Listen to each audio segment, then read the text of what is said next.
in the place of the altar. And the altar is determining the old boundaries of the kingdom of Israel. Remember, we talked about the split. Remember? Yes, are you with me? Yes. From Dan to Bethel. Not the boundaries of the kingdom. The boundaries of not David. This is after the split. Remember? Now we talk about the split. We have two kingdoms. Remember? Israel and Judea. And here we see a reconstruction of an altar. And what is really fascinating is the form, is how it's shaped on purpose, This gives you the idea of the dimension, okay? Of course it was made of stone. This is only giving you the idea. Look at this. Can you see this? This is a horn, and there is a biblical expression. When somebody did something wrong, and he knew he did something wrong, but he wanted to take advantage of a biblical law, like some people are asking for parliamentary immunity, even though they knew they did something wrong. He was holding to the horns of the altar, and nobody could touch him. So it became an expression in our language. When we want to talk about a public servant, a politician, somebody that takes advantage of something he should not take advantage, the expression in the Hebrew until today, he's holding to the horns of the altar.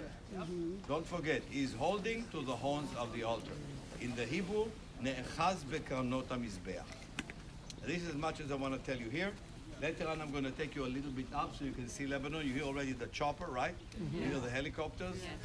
Remember, we are close to some people here, and we need to be always on the alert to look and to see what they are doing or what they want to do. At least it gives you a chance to see a form of an altar that the one in Jerusalem you can't see probably was even bigger than the one we see here. Okay? Now, if you're wondering why he's creating an altar, he wants to create an altar for a simple reason. He does not want you to go pay your tax to Jerusalem. He wants to keep the tax in his own country. Because when you will come and visit the altar, the temple, you're going to pay tax. Here is our friend, here is our pastor. We do right here? Yes?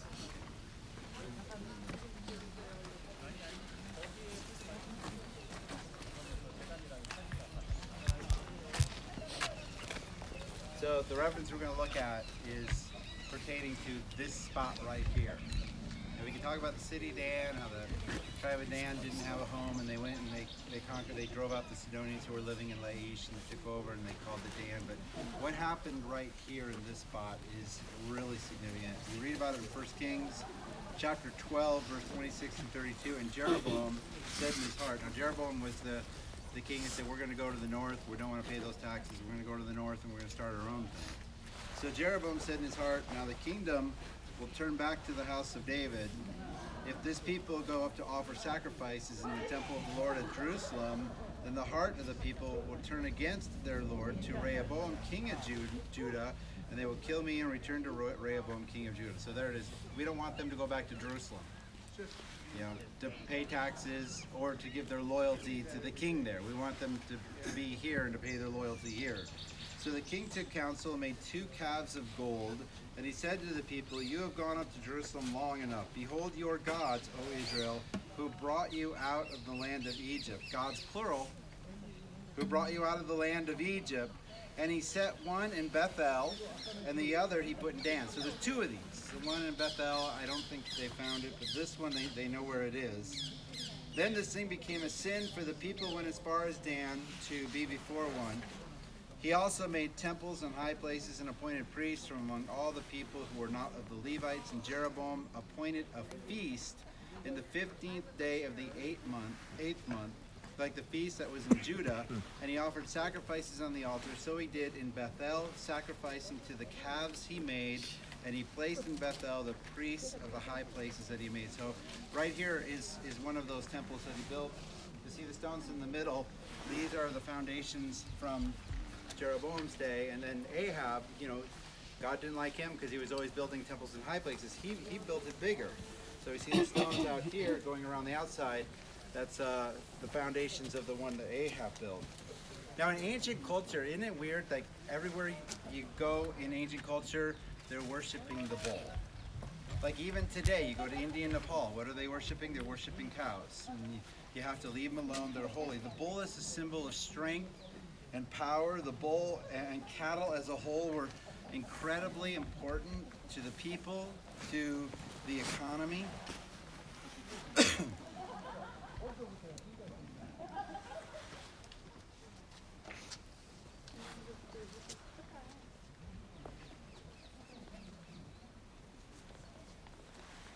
I'm having a technical problem, so you just be patient with me for a second. I don't know why, but Capital One is putting up a little window here and it won't go away. I need it to go away. So hopefully we got this figured out. So in many cultures, they are worshiping the bull.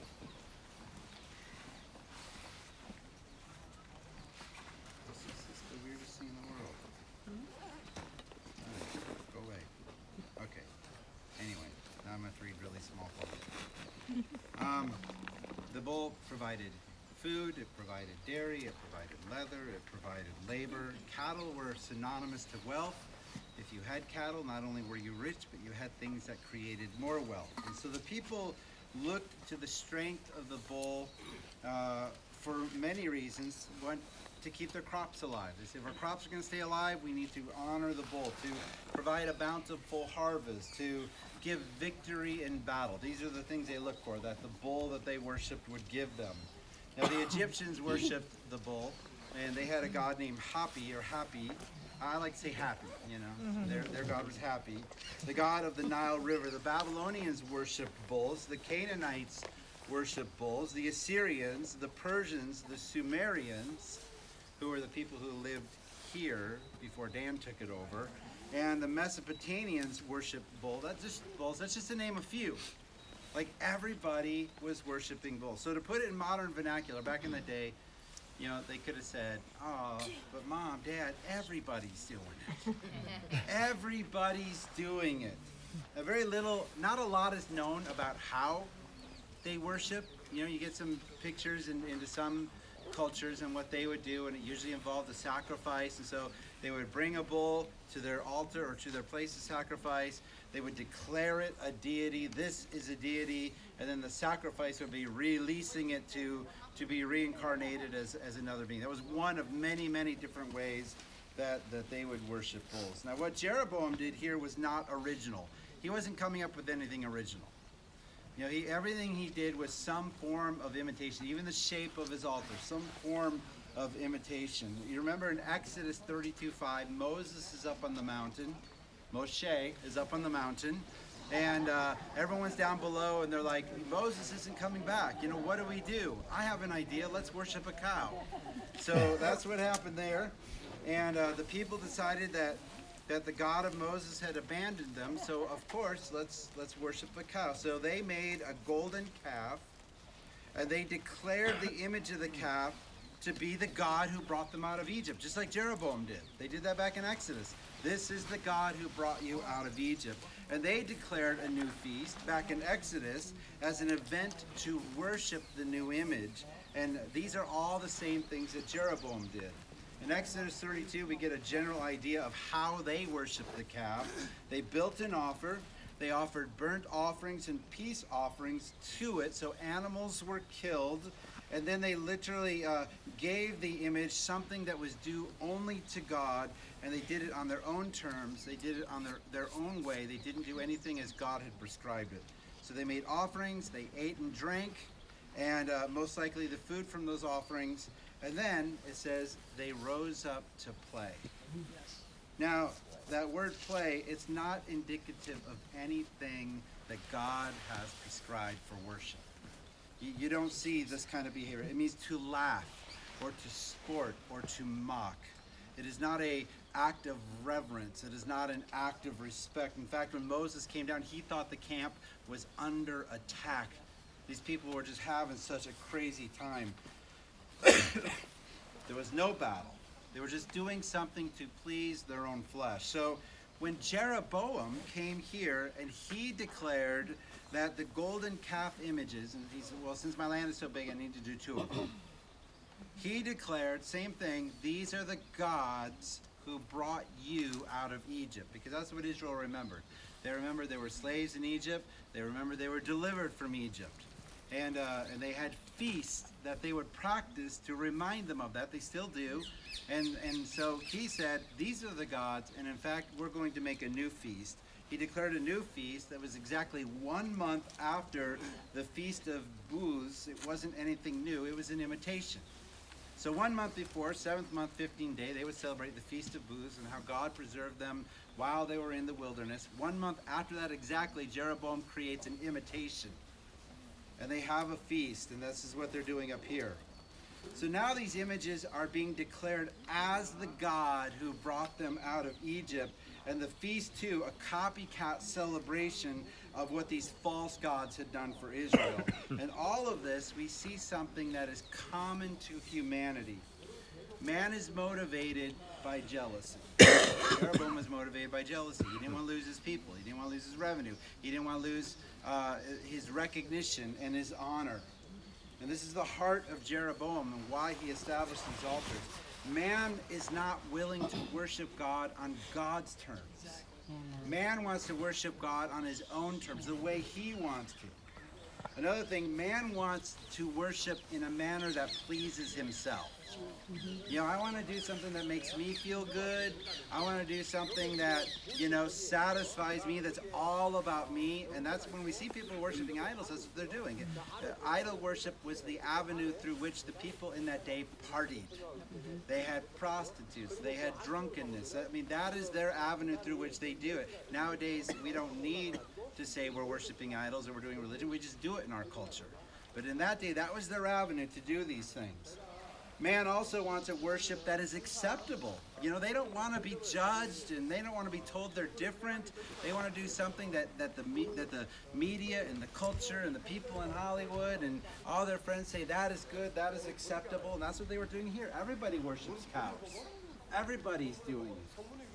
And man will, if given the opportunity, man will always look for a compromise. Why worship the bull? Everybody's doing it. It's acceptable. It's pleasing to self. You can eat and you can drink and you can rise up to play and you have a good time and we can call it worship. Now Jeroboam promised the people not the ways of God, but he promised them the ways of the world. Now the New Testament has many challenges in this topic. Do not love the world, 1 John 2:15. It is no good to gain the whole world and lose your soul. Mark 8:36, friendship with the world is enmity with God, James 4:4.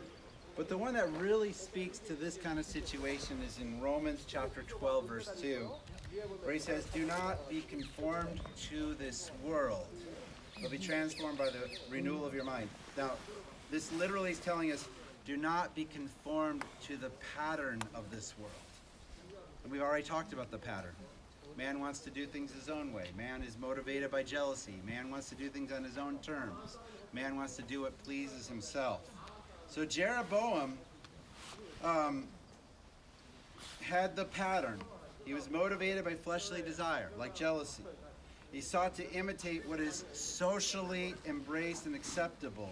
To do what you want for the sake of pleasing self, creating and embracing a new morality. That might look like the old morality, but it's a new morality, and replacing in your heart the truth for something that is new and fabricated. This is the pattern of the world. Now we don't worship cows, you know, in very many parts of the world. You go to India and Nepal, they're still doing it there. There might be happening in other places, but we do know what everyone is doing.